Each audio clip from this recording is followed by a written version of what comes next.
I am my own worst enemy. I don't say that loosely or in jest. The things I say to myself, I wouldn't dare say to any of you. In fact, I probably wouldn't say them to my worst enemy.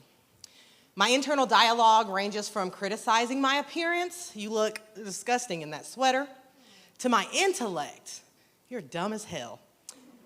And at worst, my existence, you should hang yourself. For some reason, it's always hang. It floats through my mind the same way you might acknowledge that it's raining. I don't need a crisis call. I don't have any plans to harm myself, but these are thoughts that float through my head on a regular basis. The funny thing is that these internal thoughts remain largely unchanged by the outside world. What others think of me for most of my life hasn't really impacted how I feel about myself. What's also funny is that alongside these thoughts are also really high hopes and beliefs in myself. The notion seems contradictory, and it's one I've been exploring through this process. How does the woman who spends her life empowering others lack self-empowerment? How can I simultaneously want to change the world, but also lack the energy to get out of bed some days? I honestly believe that I can be the president of the United States.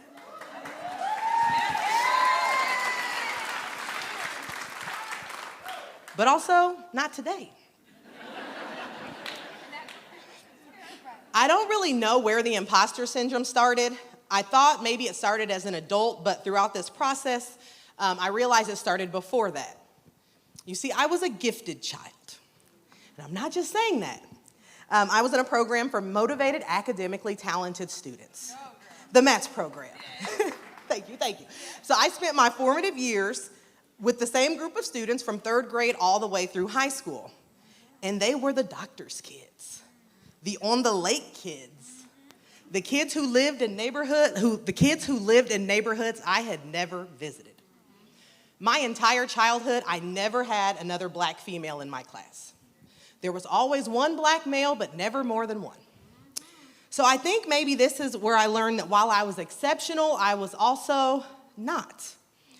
That I also started equating titles with money and power and started to see myself apart from them, existing with them, but not really being included. I can hang out with the doctor's kids. I can go to their beautiful houses if our car will make it across Lake Vermilion. I can talk the talk. I can even walk the walk. But I'm not one of you. Jump anyway. I use that phrase, which comes from a short motivational book. Shout out Jason Reynolds. The book was called For Everyone, and I used that phrase in a speech last year. I talked about the feeling of not belonging, of not being qualified. I talked about opportunities I was scared to take, I didn't feel qualified to take, but I jumped anyway. I talked about when those leaps paid off, but what I didn't talk about was when they didn't. Like the job interview I had that was for my dream job at the time. I was dressed to impress. I had done the positive self-talk. I had listened to Drake's Started from the Bottom and Eminem's Lose Yourself. I was in my zone.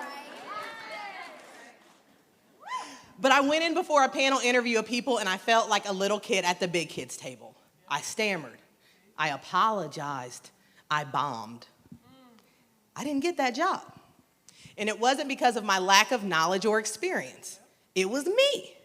I was in my own way. I had psyched myself out even as I thought I was hyping myself up.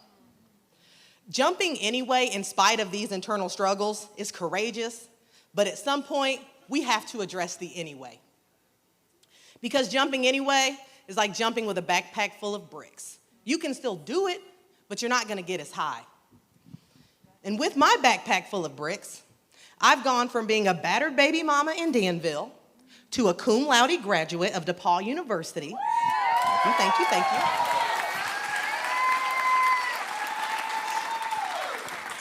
Leading the way for my 3 beautiful daughters. I have impacted lives. I've made systemic changes. In 2022, I was chosen as Central Illinois Business Magazine's 40 Under 40 Woman of the Year.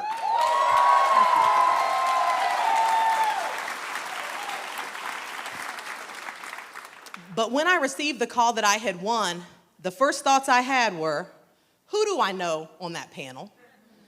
Somebody I know must have tipped the scales, right? Wrong. I was named Woman of the Year because I earned it.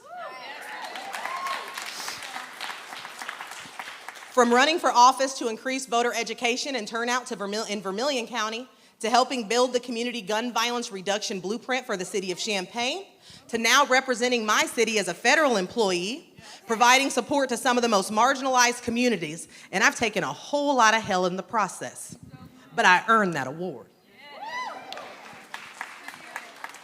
So what would happen if I put down the bricks?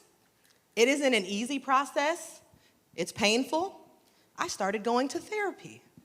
Yes, I have therapy. My friends and family are excellent sounding boards. Prayers and meditation can help ease the daily weight.